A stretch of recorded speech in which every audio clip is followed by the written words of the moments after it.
اللهم صل على محمد وآل محمد.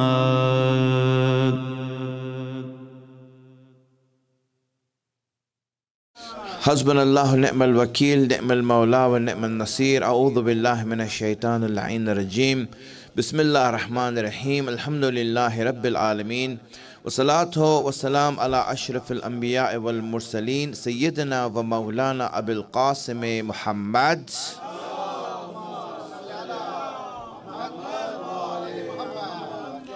وعلى آله الطيبين الطاهرين المعصومين سيما بقية الله الأعظم روحي وأرواح العالمين له الفداء. رب اشرح لي صدري ويسر لي أمري واحلل عقدة من لساني يفقهوا قولي. What level you're going to be in Jannat or your life forever is decided here. So it's the level that you reach. So these are the two things we discussed so far. You know, the length of life and the height of life. Now, the reason I mention this for the kids, right? And obviously, you know, they will just know the terms. But for adults, they should know the meaning. The fact is that if we don't know life, then we will die a miserable death. And most people die a miserable death. Right? Again, as I said, the only thing that you can be thankful for in LA when you die is Ebola, you know? That's there to do your last rites, you know? Otherwise, life wasn't fun. It wasn't satisfying. It wasn't gratifying. We went through life. It was really something sorrowful when we don't know what it is, what we are doing. And hence, if I know that I'm going to live forever, and whatever I am going to become depends on here, then it means that this life here is going to be very exciting. I should be motivated to do everything. The motivation for a believer comes from here. I don't have time. I need to do whatever I can. I need to leave my stamp and my legacy behind. I don't have time to waste around. I don't have time just to wander around and see what's going on here. Really, I need to be motivated, inspired to do everything that I can. And that's why a mu'min is involved in as many activities as you can find that are going to bring about ajr and sawab and reward for him. He's always involved in that, doing something. I need to because I can't waste my time. And that's why he is not just doing things, he is trying to compete with others to do good. Why is that competition there for? The competition is because of the sense that I want to get as much as I can for my akhirat, for my real life. That's what it's for. So my friends, this is the height of life, and we discussed this. Now I want to go to the width of life. And I said the last week that we have, I want to discuss that, and this will give you a complete picture of life, of what it is. There was a story, almost real life, right? But it seems very surreal when you actually look at it. But what happened is that this grandfather came from a village in Pakistan, you know, from Punjab. He came here to see his family for the first time.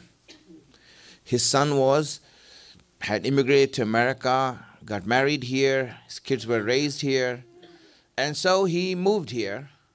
And so after a long while, his father came to see him.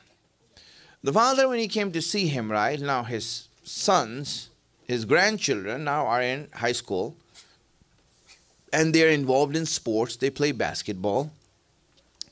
He has no clue what basketball is. He knows cricket, right?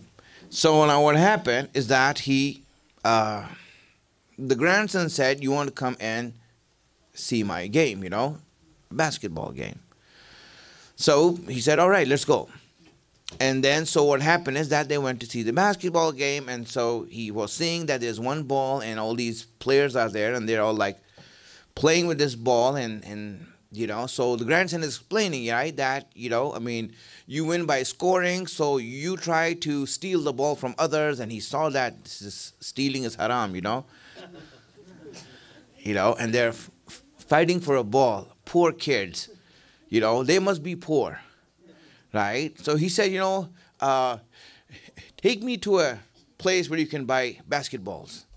So they went to Walmart, and so, he then bought a lot of balls, basketballs, and he came back, and then, he saw these people playing the basketball, so he said, here, have these balls, now everyone can play with their own ball.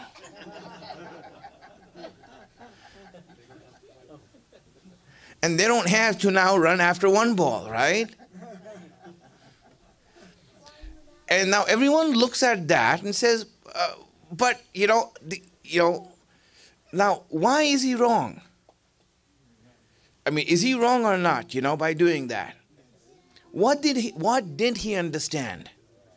I know it's funny, but what didn't he understand? It's important for us to know this. He didn't understand that the idea of a game becomes a game when there's limitation. If everyone has their own ball, then there's no game. Everyone does their own thing. But if you want to have a game, you need to create limitation, restriction, and then it becomes a game. Then it becomes a game. It becomes exciting. It becomes inspiring. It becomes motivational. My friends, the reason Allah created restrictions in this dunya, limitations in this dunya, is that this life of this world can become a game. When he says that the life of this world is a game, it's actually a game. Everything is limited here. Jobs are limited. There's one job and there's 100 applicants. There's competition. There's vying. Everyone vies for it. Resources are limited. That's why, not everyone is a billionaire. There's only a list of billionaires. The rest are not. And when you look at the rest, the 99.99% of the people are not that. Why is that? Because there's not enough to make everyone billionaires. The issue is that if the restrictions were not there, then the life here would lose its meaning. Life here would lose its meaning. If Allah gave mansions to every one of us, then you know what? And we had everything, and we were all the bosses of our own businesses, and there's no workers. It won't be fun living. It won't be fun living here. The idea of a game is that there has to be restrictions. When we speak about the width of life, Allah has created us in a realm that is restricted and has made us restricted. That we can only use so much. That we can only take so much. We can't take unlimited. Iftar was great today, but after 2 plates, even the best of us quit.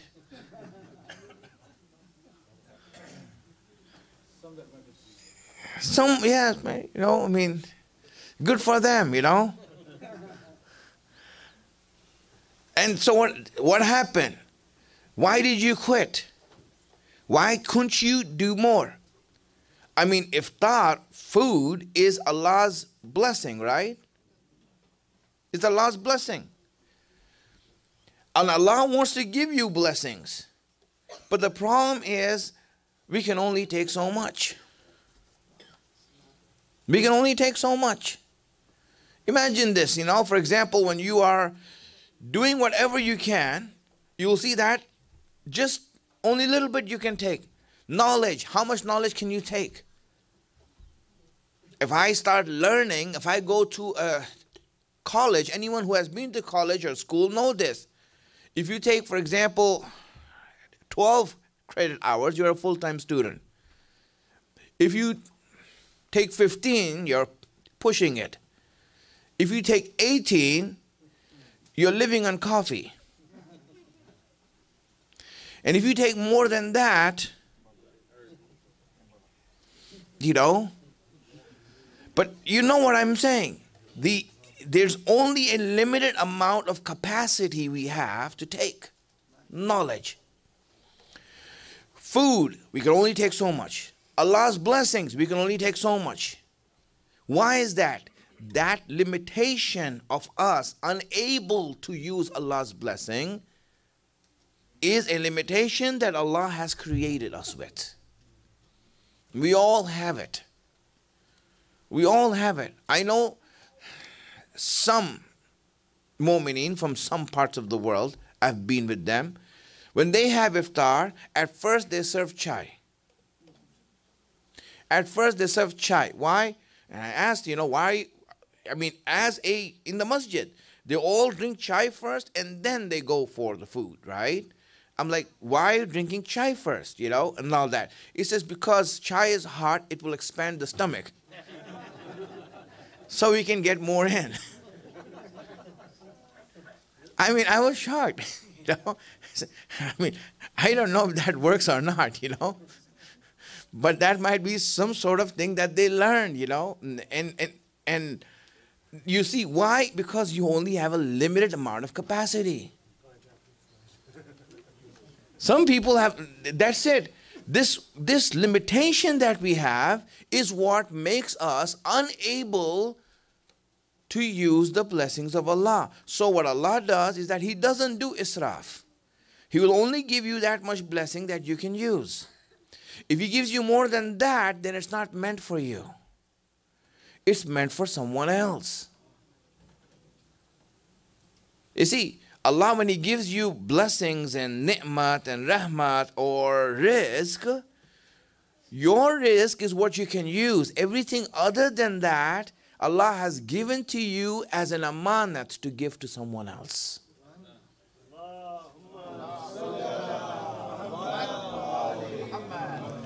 So if you see that there's more rizq that you have that you're unable to use, then you should know that Allah has given that to you as an amanat that you give it to someone else that needs it. Because your rizq is what you can use and you can only use this much. There was an interview I read long time ago of this Arab guy from the Middle East who was a arms dealer. And the interview was because of the fact that he was one of the richest men in the world. And he used to do arms dealing between countries and nations. And so there's a lot of money involved in it. So, some of us, our income is, for example, a yearly income, right?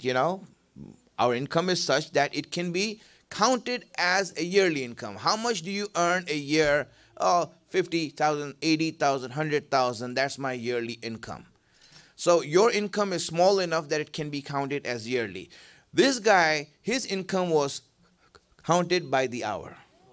Or by the minute, by the minute. Every minute he earns this much million. Right? They say that the amount of wealth that he has, every minute he earns this many million, on the average, right? They put the average there. So obviously a rich guy, right? So they had an interview on his yacht. Now, he's one of those people, you have a lot of people who have yachts, and the yachts are in the harbor. But his yacht was so big that it couldn't get into the harbor. So they had to go to him, in the sea. So the interviewer was taken there by helicopter, and they went there, and he was having an interview, and obviously, for example, for the people of dunya, this is like a big thing, right? Oh my God, you're such this, you're such that, and they're like enamored by him. So the interviewer is asking, so how much do you really have?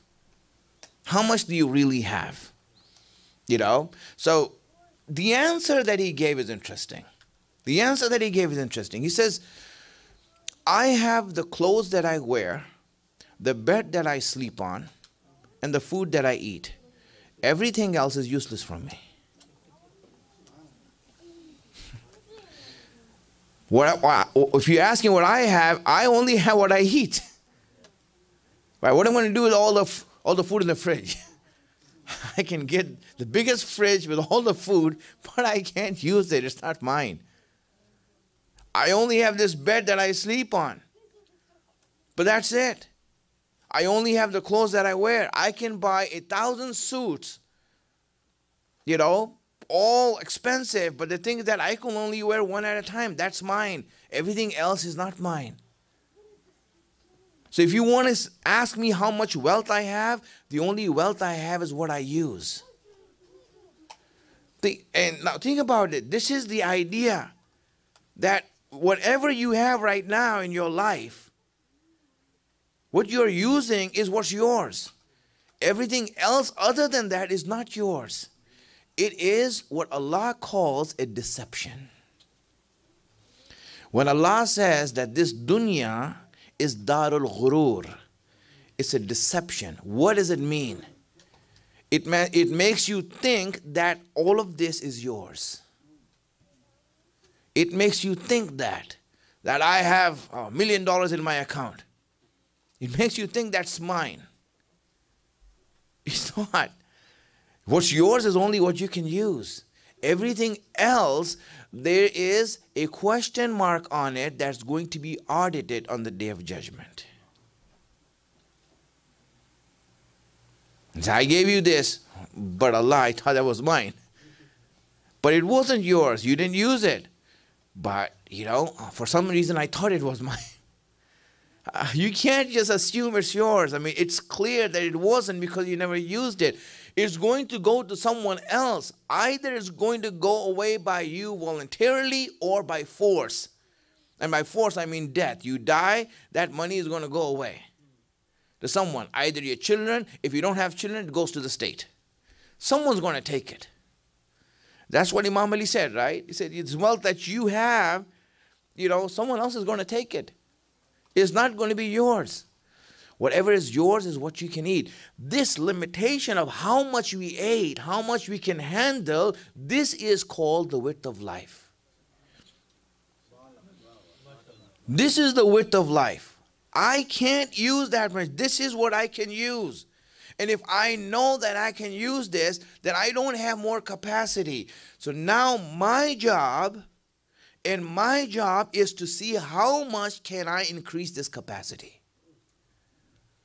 How much can I raise it? How much can I do this? Some people have more capacity than others. My friends, let me put it in another way so that you understand this better. Send the salawats.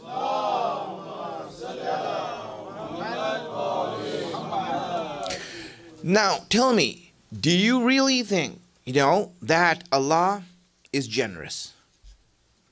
He is, right? Do you believe that He's not stingy? He's not, right? Very good. Do you think that He has an unlimited amount of wealth? Right? That if He makes every one of us billionaires, He's not going to run short.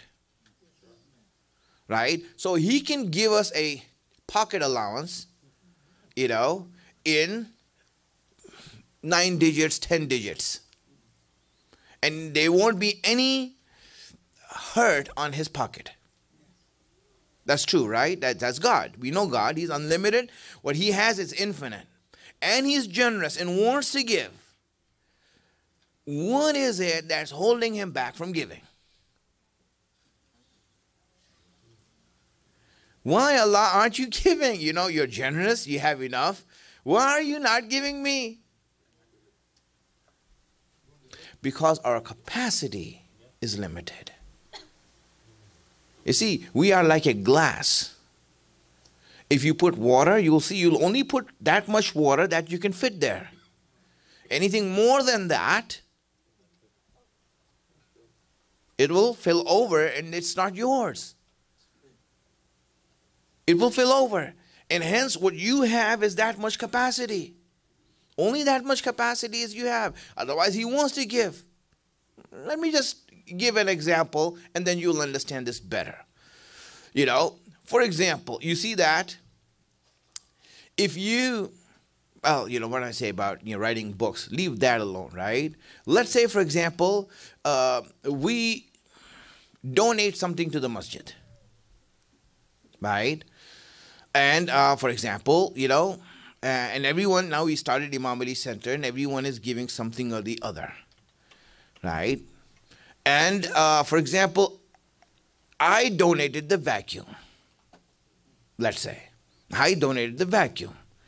So of all the things in the masjid, the thing that came from me, let's say, is the vacuum. Now, for some reason, everything that when we are talking about the masjid and this and that, I want to bring everyone's attention to the vacuum.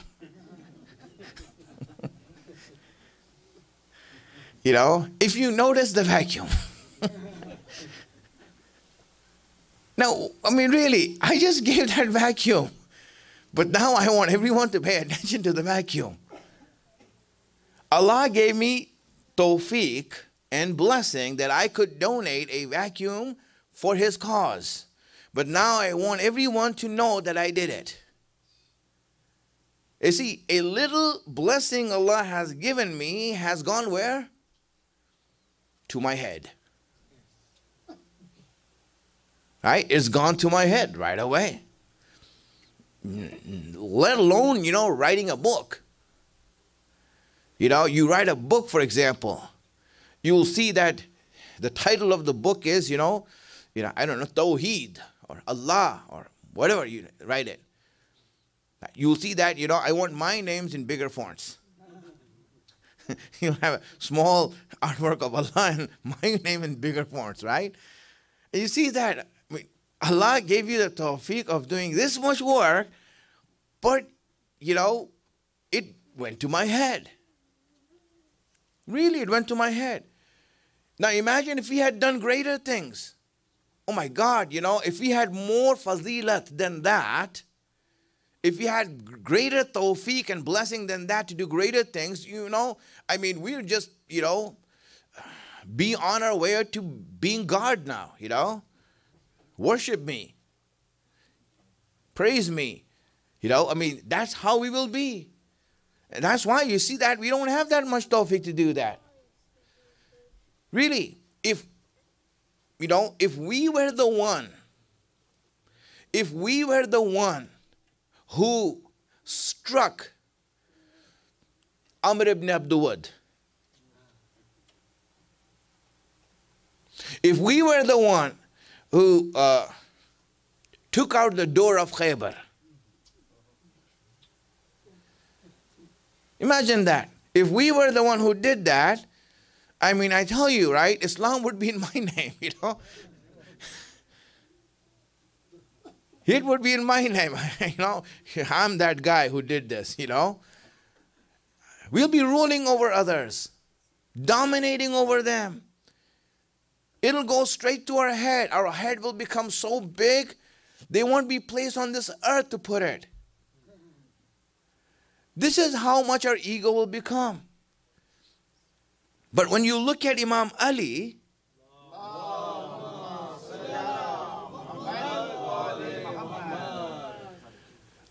how many achievements does he have that for every one of those achievements, any one of those achievements, anyone would dream to have in their name.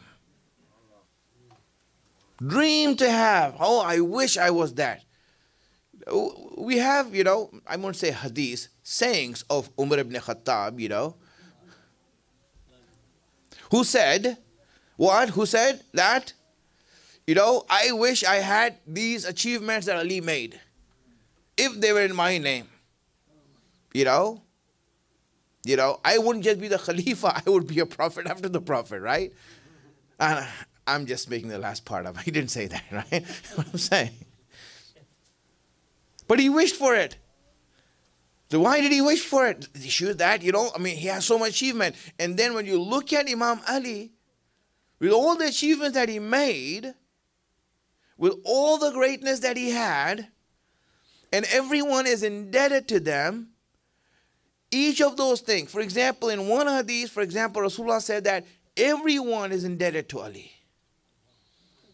Islam is indebted to Ali. I mean, Islam means that Allah, you know, when he looks at Imam Ali and what he has done for Islam and to save Allah's message, you know, I mean, it's amazing what he has done. And then when he unhinged the door of Khaybar, here Imam Ali is walking back and people saw that. They saw that he just took out this door that takes 20 men to open. With his own thing, with those bare hands, he took it out. Some places says with 2 fingers.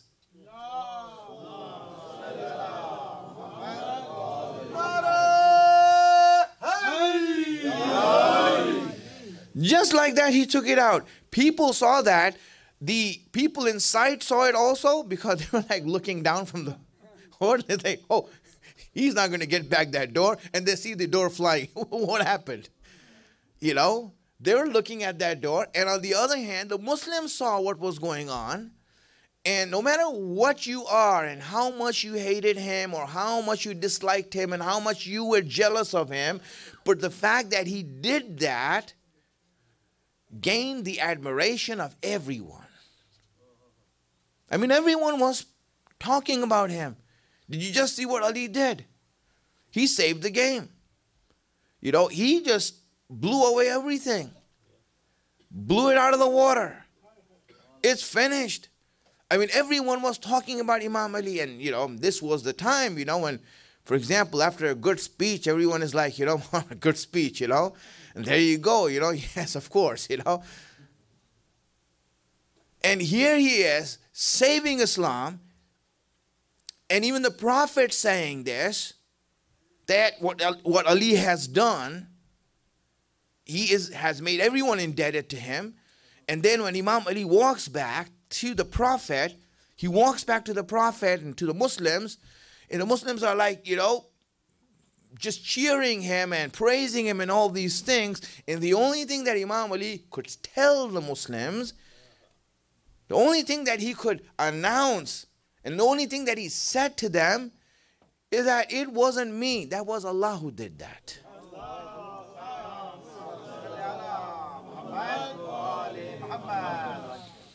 You know, because people are ignorant. They might start to treat him like a guard, you know. They have done that before. So he said, no, it's Allah who did that. Not me. It's his strength. You know, Quwwat-e Rabbani. That's his strength that did it, not my strength. You know, he's the one who gave me the strength. The fact is that, you know, look at him. All these things you said, and you are pointing to Allah. And one small thing that we do, and we want everyone to see our vacuum. I mean, really, my friends, why is that? The reason is because Allah says, I can't give you more than this, because if I do, it's going to go to your head. You will be destroyed. You will become Fir'aun. You will become Namrud. That's why I keep you here, because you can't handle it. Well, but when Allah wants to give, He gives everything. He's able to give everything. So when He gave to Ali, when He gave to Ahlulbait, the more He gave, the more they bowed. The more He gave, the more they went into prostration before Him. He keeps on giving, they keep on bowing before Him. And so He kept on giving until He gave them the power of the universe. Why do they have the power of the universe? Why did Allah say that now you have authority over everything? Why? Because every time Allah gives, it doesn't go to their head. In fact, their head goes down before Allah. So Allah has the power to give.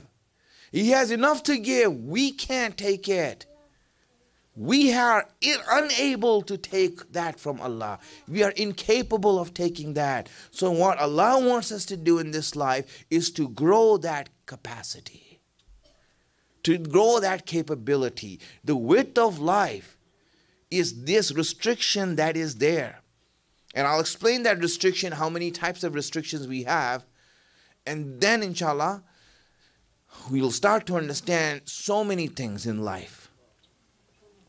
So many things in life that you are going through, you will understand by understanding the width of life and these restrictions, these limitations and the things that we are going through. Then you will see how they play in your ultimate life. So inshallah, we will go through that in the next week that we have. One more week left, and I want to wrap that up and explain that in these days that we have. Allahumma salli ala Muhammadin wa ali Muhammad.